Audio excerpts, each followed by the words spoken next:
Bonjour bandeko basi pe mibali yo bazola nanga sikoyo na tango na moi extrême moké yango moké parce que na lina répondre na makambo yo ndeko na biso prophète Denis Lesa otaki koloba na répondre ka parce que eza na phrase mo journaliste atuna ki alobi ndenge mbongo basoni bakanke na bakizamina n'est pas le bon na lobby yango na zoloba yango ça dit qu'a confirmé que na biso peto liambonga kabila en tout cas na sepele d'abord na courage à donner laisser et on va kabiso a passer tout changer mais surtout nous tout changer il faut tout pas à solo vérité et on l'a tabac pour sous liberté mais je reconnais une chose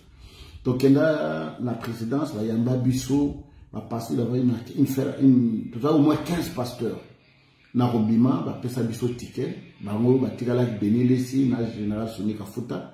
ba lande biso na ba enveloppe ba pesa na moto $1000 $1000 ba pesa pour na carburant so ba payer comme peut être mais ba pesa $1000 $1000 pour na moko na carburant ba passer nyos ne tout ça kiwana na ndimite ke $1000 na to ba to lembo kabila même biso tanto ya marabato banda kuna biso mundima yo kotalo ndeko yo kotalo pesa $10 $20 futa ticket 1000 francs ainsi de suite mais ça ko lembo ya kabila te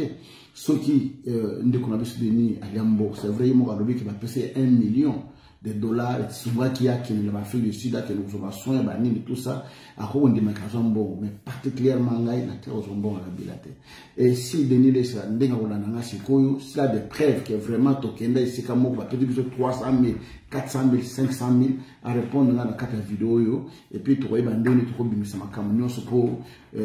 batwaza la sincère makambo de koloba tant que ça n'a jamais de basso tout là ça va construire la berté tout là ça va tout ma camboté qui bango pe bazwa non à la sincère non ngai moto tel to kena place tel to liambo wana et pour la deuxième fois exact na manifestation il faut pas ça là tout ça une réunion na bureau passer qui est Bosco Kindomba na pesa biso 1200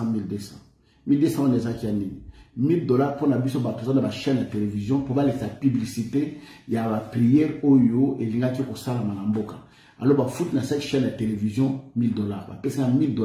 pour la chaîne na télévision RTP ba pesa Denis Lesi $1000 pour la chaîne ya télévision ba pesa mo kuna $1000 pour la chaîne na ye ba pesa général Sony ba pesa 15 ba bazali la chaîne de télévision et après la pesa na moto $200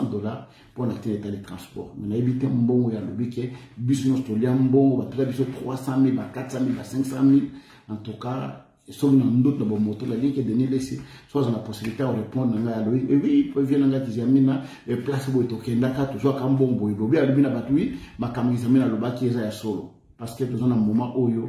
to tracer bansela na biso moment où to leki moto faire mettre vie en ordre to tika ko samba kamdenge ezali voilà réponse à la personne yangwana ulubana bana nzama non que c'est faux et archi faux. Personnellement, on a une inframoté que ma cabine na maboka à part le courant, à part le transport, on a outre deux fois, on va passer les bisous.